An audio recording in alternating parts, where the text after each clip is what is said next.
जय हिंद। स्वागत है आप सभी का। टाइप्स ऑफ सॉइल में यानी कि मिट्टी के प्रकार में हम लोग भारत में पाए जाने 8 अलग अलग मिट्टियों के बारे में पढ़ रहे हैं और आज हम लोग लवणीय मिट्टी यानी कि सलाइन सॉइल के बारे में जानेंगे।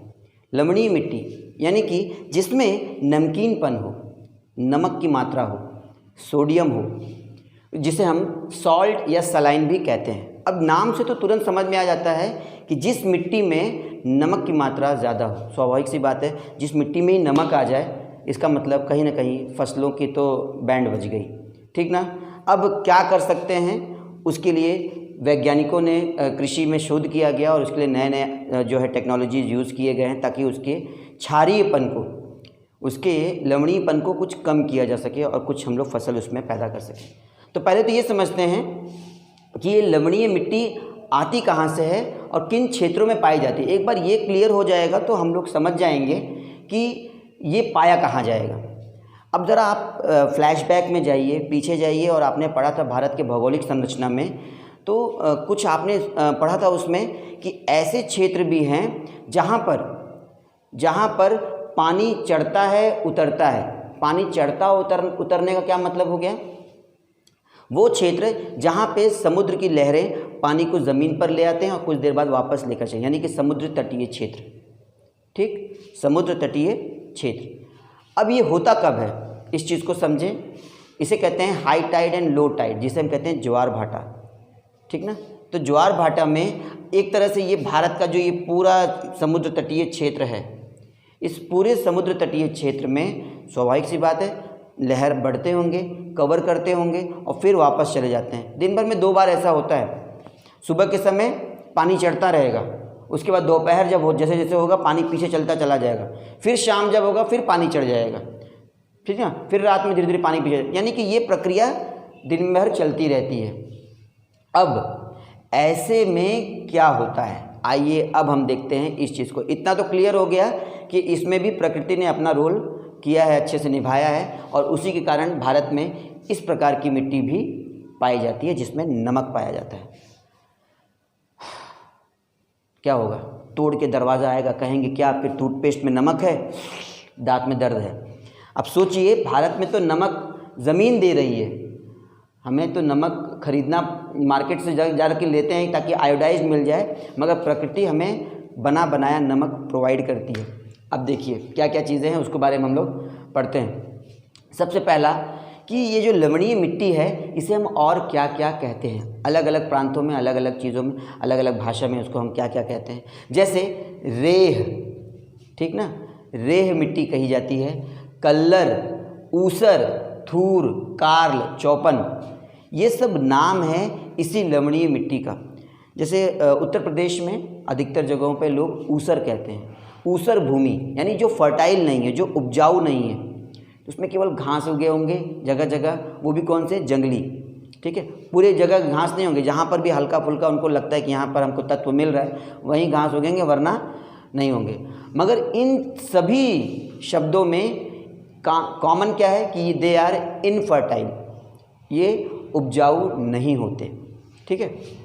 अब जब ये उपजाऊ नहीं होते तो आखिर कैसे पहचानेंगे कि ये आखिर ये रेह है, आखिर ये कल्लर या ऊसर या थूर ज़मीन है? सबसे बेहतर तरीका होता है इनको पहचानने का कि इनकी जो ऊपरी परत होती है, जो मिट्टी की जो ऊपरी परत होती है, ऊपरी सतह होती है, वो नमक की एक चादर बन जाती है, एक पतली सी परत बन जाती है नमक की। जो होगा वो वाइट कलर का आप देखेंगे, उसके ऊपर फफूंद टाइप का बन जाता है, पूरा सफ़ेद सफ़ेद झाग जैसा बना रहेगा, आप उसको कलेक्ट कर सकते हैं। वो रेह कहा जाता है, वो ऊसर कहते हैं, उसे थूर कहते हैं, कार्ल कहते हैं, चौपन कहते हैं। अब ये होगा कहाँ पर, कैसे होता है, क्यों होता है? पहली चीज़ तो समझेंगे उच्च तापमान वहाँ का बहुत ज़्यादा होगा, बारिश कम होती हो, और बारिश होती है मगर कम होती है, और वहाँ पे तापमान तुरंत इवॉपरेशन होता है, वहाँ ज़मीन से पानी बहुत जल्दी उड़ जाता है, सोख ले जाते हैं सब, ठीक ना। अगर इवॉपरेशन ज़्यादा है, तापमान ज़्यादा है, तो स्वाभाविक सी बात है इवॉपरेशन ज़्यादा होगा। इसके अलावा नहरों द्वारा सिंचित कृषि, जब पानी आ रहा है तो फिर नमक क्यों हो रहा है? अगर नहरों द्वारा पानी खेतों तक पहुँचाया जा रहा है तो फिर ऊसर होने का प्रॉब्लम क्या है, ये आखिर आ कहाँ से रहा है, इसके बारे में समझते हैं। पानी कोई भी हो, फिर वो चाहे वर्षा का ही पानी क्यों ना हो, हर पानी में नमक की मात्रा ज़रूर होता है, हल्का फुल्का तो रहता ही रहता है, ठीक है। और जब नदियों के माध्यम से, नदियों के प्रवाह को हम क्या करते हैं, जगह जगह नहर काट देते हैं कि ताकि खेतों तक पानी आ सके। जब नहर के पानी का हम नदियों के माध्यम से आने वाले जलों को हम नहर के माध्यम से लेते हैं, तो कहीं ना कहीं इस बात को समझना ज़रूरी है कि नदी में लगातार मिनरल्स होते हैं, लवणीय तत्व होते हैं नदी में, नदियों के पानी में, क्योंकि लगातार यहाँ से जो नदियाँ बह रही हैं वो अपने साथ क्या लेकर जा रहे हैं, मिनरल्स लेकर जा रहे हैं, सब स्वाभाविक सी बात है। वो मिनरल्स लेकर जा रहे हैं, अपने साथ मिट्टी बहा के लेकर जा रहे हैं, तो उनमें खारापन तो हल्का फुल्का होगा ही। जब यही नदी का प्रवाह नहरों के माध्यम से खेतों तक पहुंचाते हैं और बार बार उस खेत की सिंचाई उस नहर से जब होती है, तो लगातार नहरों द्वारा सिंचित करने पे या इरिगेशन जब होता है, ठीक है, कैनाल्स के माध्यम से जब इरिगेशन होता है, तो वो जो पानी है अपने साथ जो लवणीय तत्व लेकर आते हैं वो लाकर उस खेत के ऊपरी परत पे लगातार रखते चले जाते हैं, और उसके कारण नदी के पानी के कारण जो नहरों में पहुंचती है और नहरों से जो खेतों में पहुंचती है वो खेत ऊसर होने लगते हैं, बंजर होने लगते हैं। तो ये भी हमें ध्यान देना होता है कि नहरों के पानी को बहुत ज़्यादा यूटिलाइज़ नहीं करना है, एक सीमित तरीके से, अच्छे तरीके से करना होगा कि हमें एकदम बेसमेंट का पानी उठा के नहीं ले लेना है। लोग क्या कहते हैं, एकदम नहर का पानी एकदम खींच लेते हैं एकदम नीचे से, तो जब आप पानी पंपिंग सेट का या पाइप लगा के नीचे से खींचेंगे तो नीचे के लवणीय तत्व भी वो साथ में खींचता है और खेतों में पहुंचा देता है। तो बहुत ज़्यादा नहरों से खेती करने के कारण भी ये जो लवणीय या सलाइन सॉइल बनने की प्रक्रिया बनी है वो आपको पाया जाएगा। अब ऊपरी परत में हमें सोडियम, मैग्नीशियम और कैल्शियम मिलता है, ठीक है। जितना भी आप ये रेह, कल्लर या ऊसर ज़मीन देखते हैं, इन सब में ऊपरी परत में सोडियम यानी नमक की मात्रा मिलेगी, मैग्नीशियम मिलेगा और कैल्शियम की मात्रा यानी कि चूना की मात्रा मिल जाएगी। आप इन सब चीज़ों को पहले के लोग बाल जो है रेह से धोते थे, जैसे सुनने में आता है कि वो लोग रेह से धोते थे ताकि बाल अच्छे से साफ़ हो जाए। तो कहीं ना कहीं वो इन सब चीज़ों को कलेक्ट करते थे और उससे आज भी आदिवासी जगहों पर इन सब चीज़ों का प्रयोग होता है, ठीक है। अब अगर ज़मीन में आपके इन सब तत्वों की मात्रा बढ़ गई है तो कैसे हम उनको सिंचाई के लिए और खेतीबाड़ी करने के लिए उपयुक्त बनाएंगे। उसमें हम जिप्सम और पायराइट का प्रयोग करके उन्हें फर्टाइल करते हैं और उसमें हम लोग जो है खेतीबाड़ी शुरू कर सकते हैं। एक चीज़ और होता है, उसे कहते हैं ढैंचा। एक तरह का घास होता है, बड़े पैमाने पर उसे बोया जाता है पहले, ठीक ना। अगर ज़मीन का में ऊसरपन ज़्यादा है यानी अनुपजाऊ है और इनफर्टाइल है, तो ऐसे ऊसर और थूर ज़मीन पर क्या किया जाता है, ढैंचा बोया जाता है। एक तरह का घास होता है जिसमें बहुत प्रचुर मात्रा में नाइट्रोजन होते हैं और उनको किया जाता है, ट्रैक्टर से उसको उसी ज़मीन में काट कर बिछा दिया जाता है। कई उसके टुकड़े कर दिए जाते हैं रोटावेटर से और उसी को पलट दिया जाता है, मिट्टी में मिला दिया जाता है, जो वक्त के साथ सड़कर धीरे धीरे ज़मीन की जो उर्वरक शक्ति है उसको वापस से लेकर आती है। किन क्षेत्रों में पाया जाता है, अब आते हैं इस चीज़ पर। यहाँ आप देख सकते हैं लवणीय मिट्टी के लिए हमने डॉट्स दिए हैं ब्लैक कलर में। तो अब देखते हैं किन क्षेत्रों में। पहला तो हम देखते हैं गुजरात, ठीक है। गुजरात में यहाँ पर हम लोगों ने क्या दिया था, काली मिट्टी, ठीक। मगर इसके ऊपर का हिस्सा हमने छोड़ दिया था, ये हिस्सा। यहाँ क्या है, ये जो कच्छ का इलाका है, यहाँ पर कच्छ के इलाके में ये आपको लवणीय मिट्टी पाए जाएंगे, ठीक। कच्छ का इलाका हो गया, बिहार का इलाका हो गया, हरियाणा का इलाका हो गया, राजस्थान में इंदिरा गांधी कैनाल है, देख लीजिए। राजस्थान में इंदिरा गांधी कैनाल है जो आपको इस क्षेत्र में ले आते हैं, तो यहाँ पर भी ये आपको पाया जाएगा, लवणीय क्षेत्र आपको मिल जाएगा।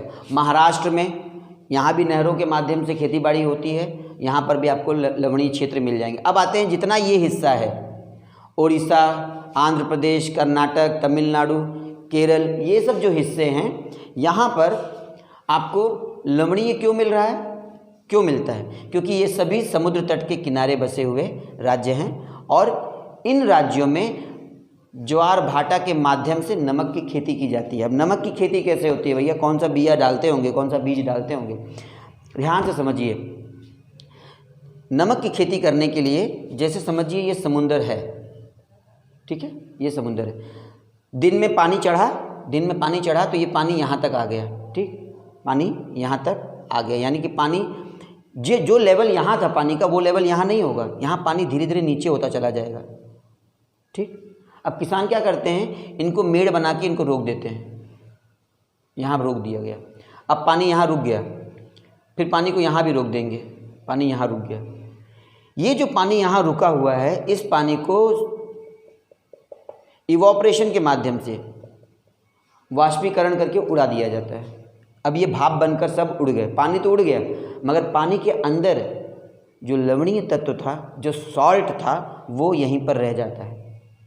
अब आप फोटो में देखिए किस तरीके से ये जो क्षेत्र है ये आपका तटीय क्षेत्र है। ठीक है, इस तटीय क्षेत्र में पानी को रोका गया, पानी को भाप बन के उड़ा दिया गया, यानी कि पानी एक तरह से इवोपरेट हो गए, वाष्पीकरण हो गया। उसके साथ में जो उसमें सॉल्ट थे, जो नमक था, वो जो रुक रह जाता है उसको लोग क्या करते हैं, कलेक्ट करके एक जगह इकट्ठा करते हैं और उसे फैक्ट्रीज़ में, इंडस्ट्रीज़ में भेजते हैं ताकि वो आयोडाइज किया जा सके, उसमें से उसकी सफाई हो सके। तो इस तरीके से नमक की खेती की जाती है। आप सोचिए भारत में ऑलरेडी इतना लंबा कोस्टल रीजन है, नमक की कहाँ कमी हो सकती है, क्योंकि हमने देश का नमक खाया है तो देश के साथ गद्दारी कभी नहीं। अगर दूसरे देश से आता तो एक बार समझ में आता कि हम दूसरे देश का नमक खा रहे हैं, मगर यहाँ तो हम अपने देश का नमक खा रहे हैं। कम से कम अपने देश का तो रहो, अपने देश की जय जयकार तो करो, अपने देश के इतिहास पे गर्व तो करो। हर चीज़ों के बारे में समझना बहुत ज़रूरी होता है कि हम भले ज्योग्राफी पढ़ रहे हैं मगर कहीं ना कहीं हमारा अटैचमेंट इमोशनल भी होता है, दिल से होता है कि हम जिस देश में रहते हैं, जिस देश की माटी में हम जी रहे हैं, वो उसने हर चीज़ दिया है हमें, बस समझने की ज़रूरत है। भले उसकी मात्रा कम हो, भाई दाल में नमक चुटकी भर ही डाला जाता हो या स्वाद अनुसार डाला जाता है, बहुत ज़्यादा नहीं। अब आप सोचो ये पूरा जलोढ़ हिस्से में नमक ही नमक होता तो क्या नमक खाते हम? भगवान ने नमक के जितनी मात्रा होती है इस 32 लाख लगभग वर्ग स्क्वायर किलोमीटर में हमें जितना ज़रूरत है उतना हमें उन्होंने नमक के लिए भी ज़मीन दे दी है। ठीक है, अब आते हैं इसमें कौन कौन से फसलें बोई जाती हैं। इसमें भी कुछ फसलें हो पाती हैं जैसे बरसीम, धान, अमरूद, आंवला, जामुन, ये सब चीज़ें। ऊपरी परत को छोड़ दीजिए, बहुत ज़्यादा इसमें धान की पैदावार करने के लिए क्या किया जाता है, आप जिप्सम और पायराइट का प्रयोग करते हैं। पानी क्योंकि रुकता है, इसमें पानी रुक रहा है, स्वाभाविक सी बात है जहाँ पानी रुकता है उसमें धान की खेती हो सकती है। ठीक ना, क्योंकि धान के लिए पानी की ज़रूरत होती है और जब यहाँ पानी रोक कर नमक कलेक्ट कर सकते हो तो इसमें धान क्यों नहीं लगा सकते? मगर उसके लिए आपको टेक्नोलॉजी का प्रयोग करना पड़ेगा, फर्टिलाइज़र्स यूज़ करने पड़ते हैं, तब वो ज़मीन जो है ऊसर न होकर उपजाऊ ज़मीन बनती है। उसके साथ में आंवला, जामुन, अमरूद, ये सब क्या है, ये सब फसल के रूप में नहीं, ये पेड़ के रूप में हो जाते हैं। यहाँ पे इनकी बड़े पैमाने पे खेती की जाती है, बगीचा लगाया जाता है और उन फलों को फिर दूसरे राज्यों में भेजा जाता है। तो आशा है आप लोगों को सलाइन यानी कि सॉल्टी सॉइल या लवणीय, क्षारीय, रेह, कल्लर, ऊसर, थूर, काल, चौपन, जिस नाम से भी आपको समझ में आए, इस बात को समझना है कि रेह मिट्टी या सलाइन सॉइल किन किन जगहों पर पाया जाता है, इनकी क्या खासियत होती है, क्या इसमें पैदा होते हैं। नहरों के द्वारा कहीं कहीं ये नहरों के माध्यम से भी ज़मीन जो है ऊसर होती चली जा रही है, तो इसका विशेष ध्यान देना है। और कैसे इसके ऊपरी परत में क्या पाया जाता है, इसके ऊपरी परत में सोडियम, मैग्नीशियम और कैल्शियम पाया जाता है। इसके प्रयोग में लाने के लिए आपको जिप्सम और पायराइट का प्रयोग करना पड़ेगा। कहाँ कहाँ पाया जाता है? नमक की खेती किसके माध्यम से की जाती है? समुद्र में आने वाले ज्वार भाटा के माध्यम से जो है समुद्र के पानी से नमक की खेती की जाती है। फसलें कौन कौन सी हैं, ये सब चीज़ें हुई। और आपको क्षेत्र जो है ये उड़ीसा का कुछ क्षेत्र, ठीक ना, ये कुछ क्षेत्र आप ले सकते हैं।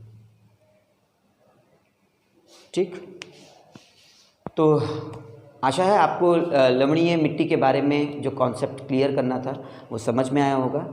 बहुत बहुत धन्यवाद आप सभी का जुड़ने के लिए। मिलते हैं अगले क्लास में, अगले भारत के विशेष मिट्टी के बारे में जानकारी करते हैं। बहुत बहुत धन्यवाद। जय हिंद।